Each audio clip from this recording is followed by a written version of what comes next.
Bonjour, bienvenue à tous. Aujourd'hui, c'est dans le livre du prophète Ésaïe que nous écoutons, quelques versets au chapitre 40. Consolez, consolez mon peuple, dit votre Dieu.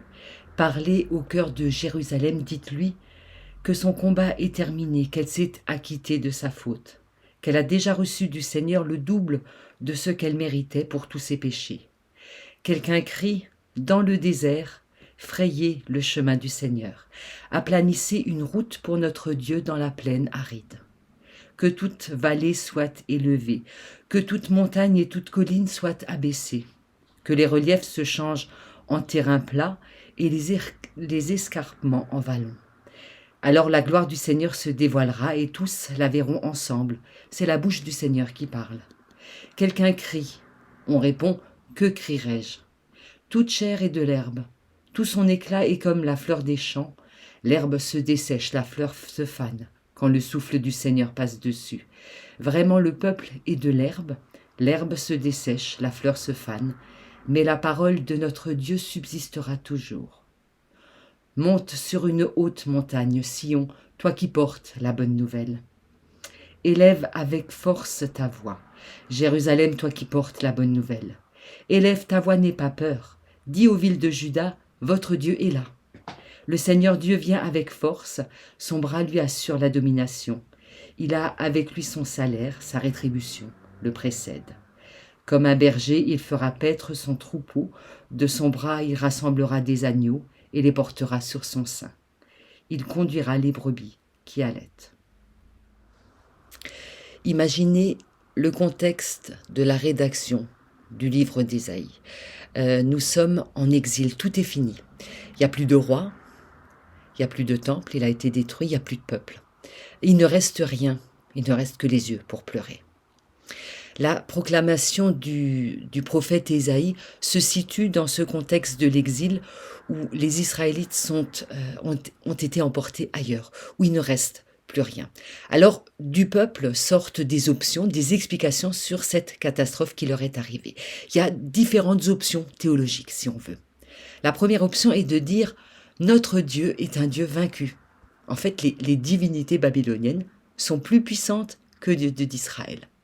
Ceux qui ont choisi cette option se sont fondés dans la population, dans la foule des sujets babyloniens.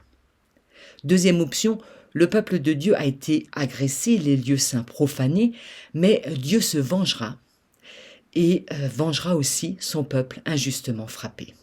Cette option n'a jamais totalement disparu, on la trouve notamment dans le psaume 137.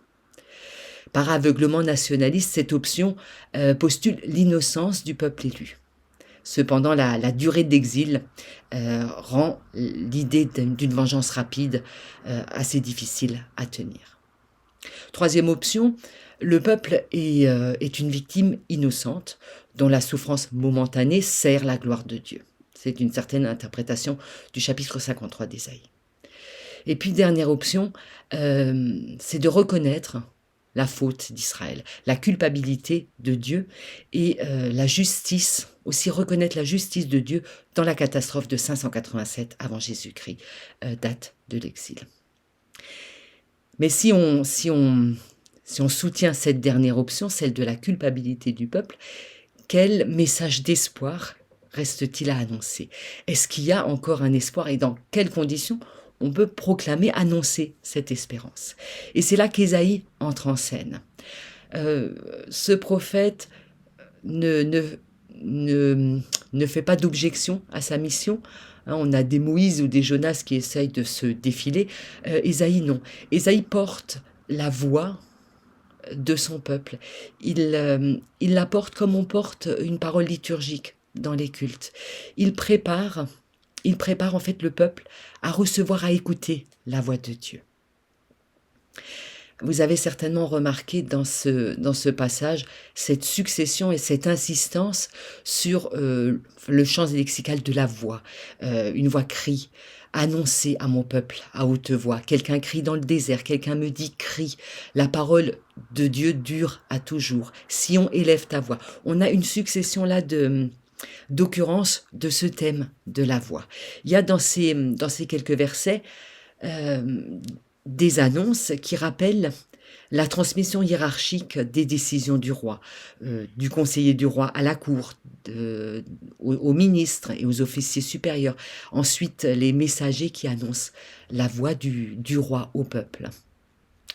Au travers de cette présentation, le Dieu d'Israël apparaît comme un grand roi babylonien, plein de puissance. Il dit, il décide et tout se plie à sa volonté.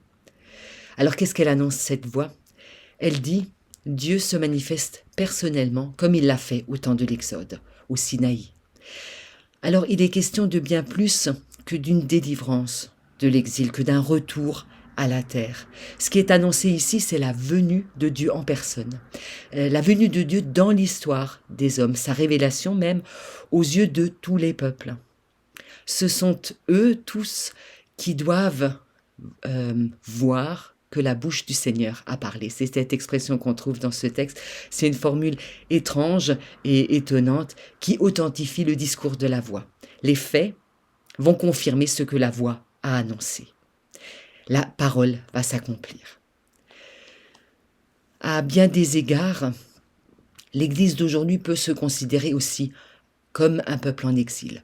Alors bien sûr, l'Église n'a pas été déportée, elle n'a pas vu ses membres ou ses élites mis à mort.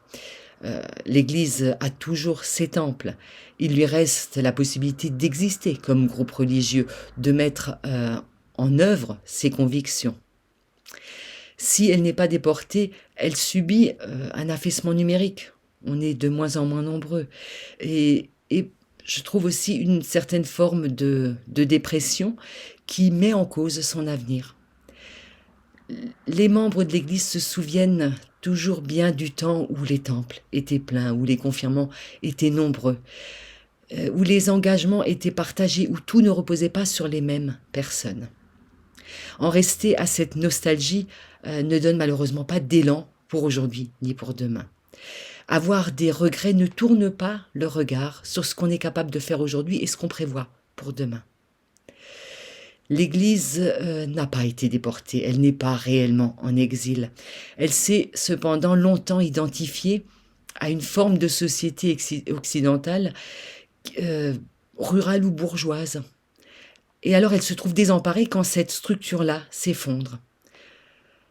Mais pour elle aussi, il y a un avenir de tendresse. Pour elle aussi, une voix parle et proclame la venue de Dieu. Les exilés à Babylone, de l'époque de l'exil, ont appris que leur Dieu n'était pas prisonnier de l'existence et de la subsistance de l'État de Juda. Et comme eux, il nous faut apprendre que Dieu n'est pas prisonnier de nos sociétés dites chrétiennes, ni d'une forme d'organisation de l'Église, ni des cadres liturgiques qui nous convenaient jusqu'ici. Dieu vient au-delà de nos représentations et de nos attentes. Il vient toujours au-delà de nos structures d'église, au-delà de notre identité protestante. C'est bien ce que Noël vient de nous rappeler. C'est un enfant qui naît dans une étable et qui est couché dans une mangeoire. Ce n'est pas un enfant qui naît au palais. Dieu vient pour nous aussi.